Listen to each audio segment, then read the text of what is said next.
Yo everyone, welcome to Amps, Pedals and Pickups. We're going to keep trucking on with our month-long review of amp sims, and today we're going to be checking out Aurora DSP Rhino. They're doing things a little bit differently on this one. They've modularized a whole bunch of the sections, so they have like a preamp section with 5 different preamps, they have a power amp section, EQ, time-based effects, a whole bunch of different goodies. Like I said, they're doing things a little bit differently here. Let's check out how everything sounds in the mix, and then we'll check out the plugin.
So let's address the elephant or the rhino in the room. This interface, man, there's some stuff going on here, isn't there? Honestly, I had to pull up the manual.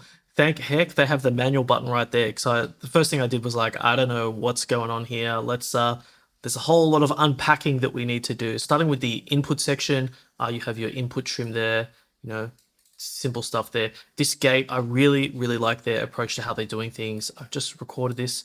A quick little ring out thing so we can take a look at it in action.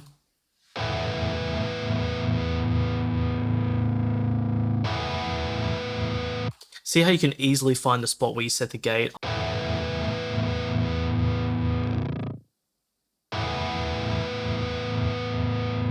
It doesn't have the best roll off. I wish there was a few extra parameters to control the density of the gate, but having that visual representation is very good. I like what they've done there. All right, I've literally been using this for like 30 minutes. I didn't even see this before.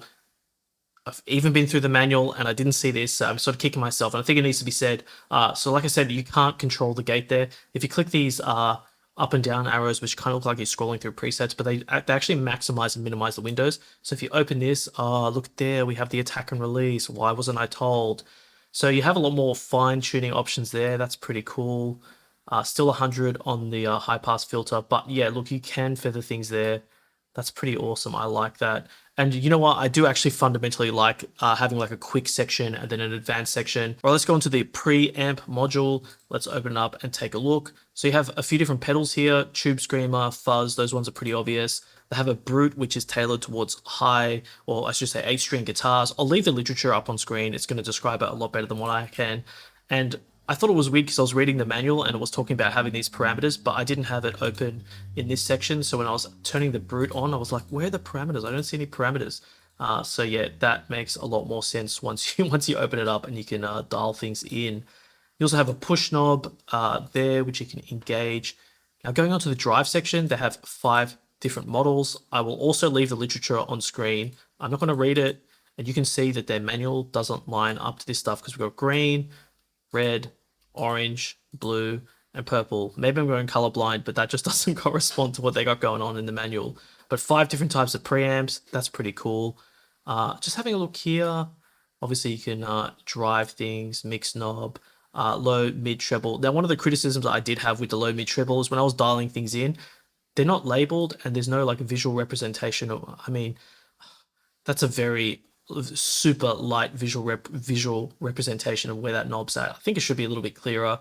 Because a few times I went to go to the treble knob and it was like maxed out, and I'm like, ugh, just label things a little bit better. So this is how the default one sounds.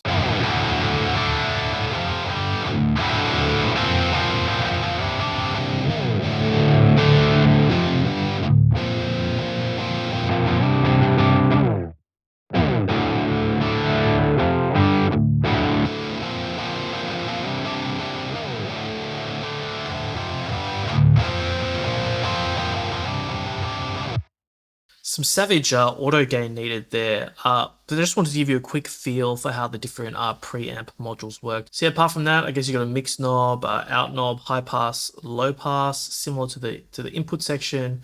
So that's everything to do with the amp side of things. All right, let's move up. We'll go to the EQ section next. I did find it weird that they default so many presets with this Savage EQ. I guess what I deem a Savage EQ bump. But anyway, I would have thought it would just be flat and you can engage things from there. But anyway, so you got your typical 4-band EQ. You can do these different shapes, bells, high passes, you know, all that sort of stuff. Do whatever you need to do. It's your typical EQ. Pre and post options. Now they do have this tone matching thing, so similar to the DI match stuff that we've seen before, or like Ozone EQ matching. They've got that stuff baked into here. I really like seeing that plugins are sort of giving users more and more features. This plugin is definitely like not breaking the bank. So the more of these sorts of features they chuck in there, the more it sort of makes it, you know, more compelling a purchase for someone. I'm not going to go through the tone matching process here, but if you wanted to do some sort of DI matching or tone matching, you can do that inside this plugin as well. That's pretty cool. This godforsaken knob will come to at the very end.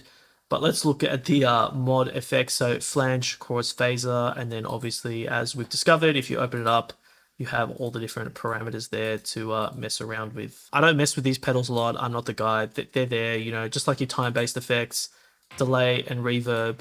I use these in the intro for the clean tone. Things sounded great. Mix knob, I'm not the biggest fan of this stuff. I prefer like a pedal-based approach.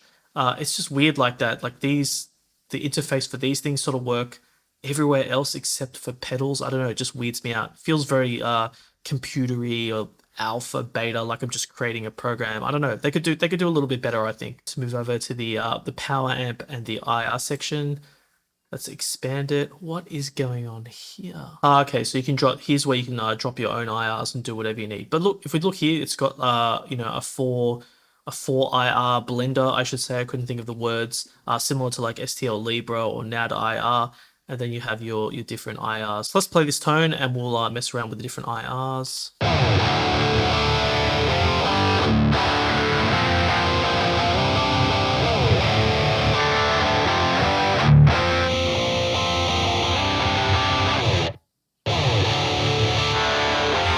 So that's awesome that you have, honestly, I'm not going to do the math. There's a whole bunch of different IR combinations and infinite sweeps you can do between them. I get it now. Okay, sorry. So rhythm, clean leads. You would imagine that's their IRs. Then they have the Bogren digital ones. Let's listen to the Bogrens.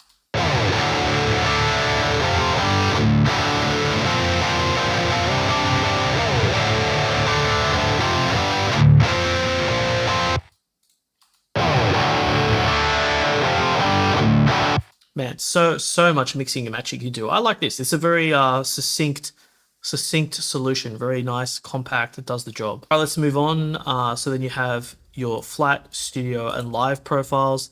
That's also pretty handy. Let's check out how they sound. So back to studio.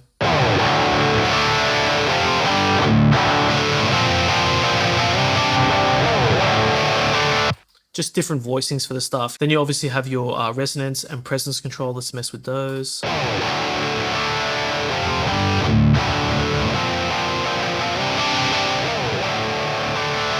And yeah, when I was dialing in tones, you know, the treble only has so much of a EQ sweep. It's a little bit weird to have your resonance and presence knobs up here, but it makes sense because that's where the power amp and IR section is.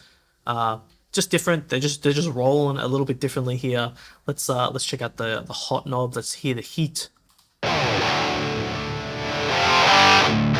that is one way to cook your tone. I use this knob. I think I had some shrill tone. I just brought it down -1 or 2 just to tame things down.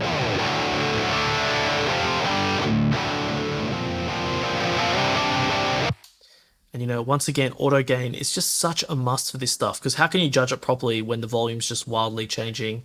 So I guess it's like knocking the volume down, probably taking away a bit of saturation or distortion. All right, and then lastly, we have the output section. I also came to appreciate the way that they're doing things. So this tight knob, it's sort of like a low-end compression thing. If you've ever used like double tap or low-end control or anything like that, multi-band comp just for the low end, that's what this kind of thing does.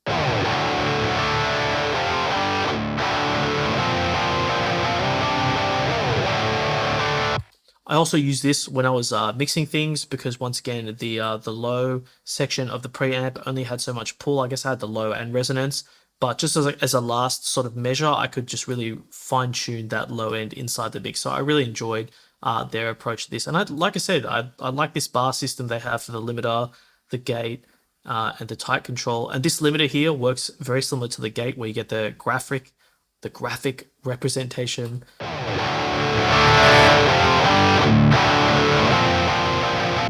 I'm going to fix that in post because I just got blasted in the ear, but you can see there the graphic is there. Now I'm going to blow your mind because we have different colors here. Let's change it over.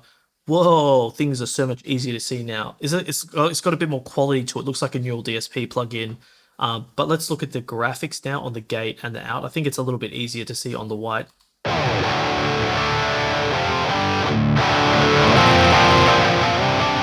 So loud. All right, so this thing that's staring you smack bang in the middle, I'm pretty sure it's some sort of drop tuner. I looked through the manual, I couldn't see anything. I couldn't find any information about it. It makes no sense. There's no, like, it doesn't tell you anything when you move this thing, but you take a listen and let me know what you hear it doing.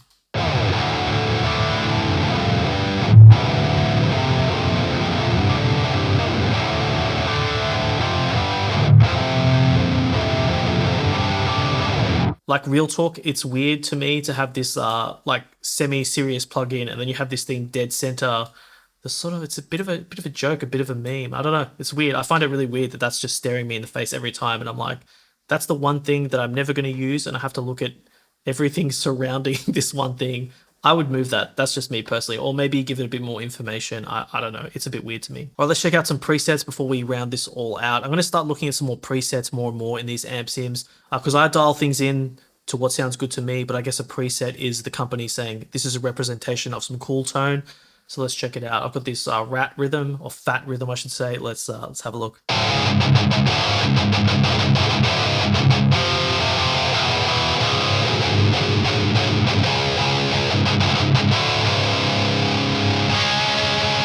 All right, I just landed on this one, the low tune. This sounds pretty cool.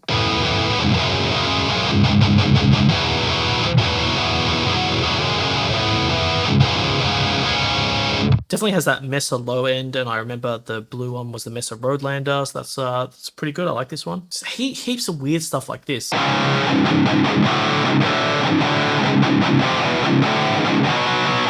Are you guys into this stuff? Genuinely, let me know in the comments below if this is a good sounding tone to you. I don't know. Every time I hear a good tone, I think it's coming out of this blue amp. So I think it's just my favorite out of the lot. Here's another one.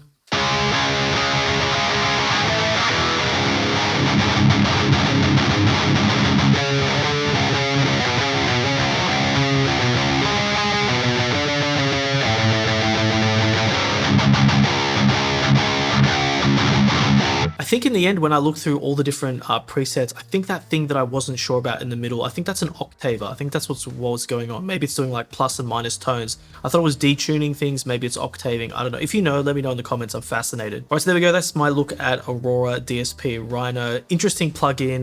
Definitely had to go through the manual and sort of figure out the interface on that one. Definitely a lot of quirks with the sound. There's like a whole bunch of parameters to push and pull.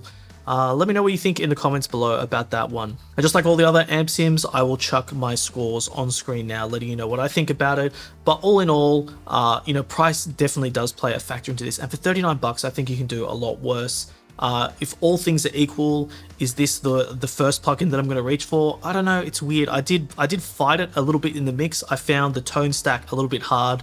And like I had to do some things into the preamp section, then I had to go to the power amp to do things. And then when I needed an EQ, I had to go to the EQ section. It almost felt a little cumbersome in the workflow, which is weird because it's all there on screen. You can get the tones in the end, but you just have to work for it a little bit better. But anyway, let me know what you thought about it below. Don't forget to smash that like and subscribe button. As always, if you stayed through to the end of the video, you're a legend, and I'll catch you on the next one.